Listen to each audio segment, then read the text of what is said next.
વડોદરામાં માંજલપુર બેઠકનો પેટા ચૂંટણીનો જંગ અંતિમ તબક્કામાં આજે સાંજે 5 કલાકે પ્રચાર પડઘમ શાંત થશે। પ્રચાર પડઘમ શાંત થાય તે પહેલા પ્રચાર માટે પક્ષોનું એડી ચોટીનું જોર। ભાજપે પ્રદેશના નેતાઓ તેમજ મંત્રીઓને પ્રચાર માટે ઉતાર્યા છે। ભાજપે યોગેશ પટેલની કામગીરી યાદ કરી મતદારો પાસેથી મતની માગણી કરી છે। કોંગ્રેસે ભાજપ દ્વારા નહીં થયેલા કામોની યાદી બનાવીને મત માંગ્યા। 30 જુલાઈએ મતદાન પૂર્વે બંને પક્ષોએ જીતનો દાવો વ્યક્ત કર્યો છે। ભાજપના પ્રચાર અર્થે પૂર્વ શિક્ષણ મંત્રી ભૂપેન્દ્રસિંહ ચુડાસમા પણ વડોદરા પહોંચ્યા અને સંમેલનમાં હાજર લોકોને સંબોધ્યા। ભાજપનો દાવો છે કે ભાજપ એ રીતે ચૂંટણી જીતશે કે સામેના ઉમેદવારની ડિપોઝિટ પણ નહીં બચે। યોગેશભાઈનું નામ, યોગેશભાઈનું પણ કામ, અમારું સંગઠન બધાનો સરવાળો કરીએ એટલે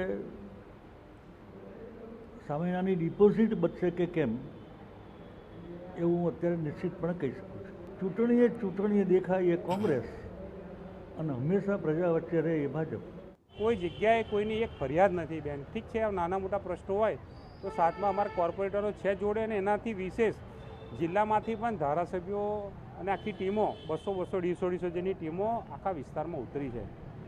આ ચૂંટણીનો જંગ ખરેખર અમારા કાર્યકરો 30 તારીખે એમની તાકાત પ્રજાજનોના રૂપે બતાવશે અને બહુ જંગી મતથી આખું આ ચૂંટણીનું કાયાપલટ કરવાના છે।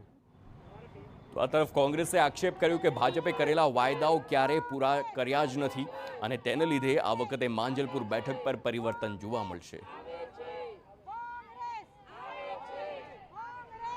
માંજલપુર વિધાનસભાની પેટા ચૂંટણીને હવે ગણતરીના દિવસો બાકી રહ્યા છે। પ્રચાર માટે પણ થોડા દિવસો જ બાકી રહ્યા છે, ત્યારે ભાજપ અને કોંગ્રેસ વચ્ચેની આ જે સીધી ટક્કર છે તેને લઈને બંને પક્ષના જે કાર્યકરો ઉમેદવારો છે કે જેઓ પોતાનું એડી ચોટીનું જોર લગાવી અને મતદારોને રીઝવવાનો પ્રયાસ કરી રહ્યા છે। કોંગ્રેસના ઉમેદવાર ભીખાભાઈ રબારી આપણી સાથે હાજર છે, વાત કરીશું। ભીખાભાઈ, પ્રચાર માટે ખૂબ ઓછો સમય છે, કેવી રીતે પ્રેરણીઓ કરી રહ્યા છો, લોકોનો પ્રતિસાદ શું મળી રહ્યો છે?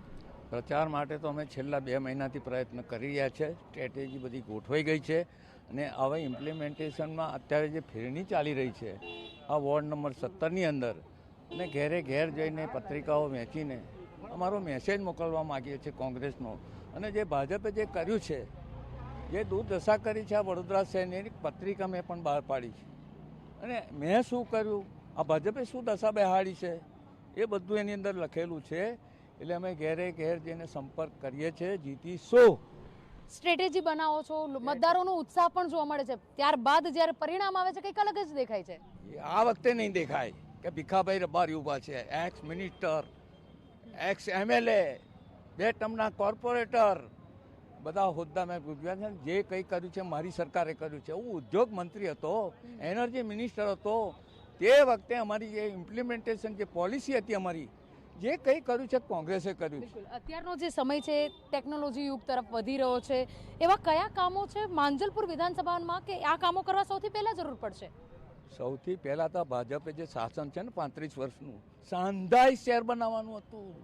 10 ગોલ્ડન એમના તે આઇટમો મૂકેલી, ગોલ્ડન સૂત્રો, શાનદાર શહેર કે અત્યારે દેખાય છે। શાનદાર શહેર સ્માર્ટ સિટીના નામે પૈસા ખાઈ ગયા છે। આ હતા ભીખાભાઈ રબારી કે જેઓ કોંગ્રેસના ઉમેદવાર છે ને તેઓ દ્વારા જીતનો વિશ્વાસ વ્યક્ત કરવામાં આવે છે।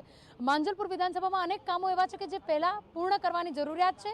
વડોદરા શહેરના સ્માર્ટ સિટીના નામે થઈ રહેલા જે કામો છે તેને લઈને પણ ભીખાભાઈ રબારીએ પોતાનો અવાજ ઉઠાવ્યો છે અને પોતે કરેલા વર્ષો જૂના કામને લઈને પણ લોકોની સમક્ષ જઈ રહ્યા છે।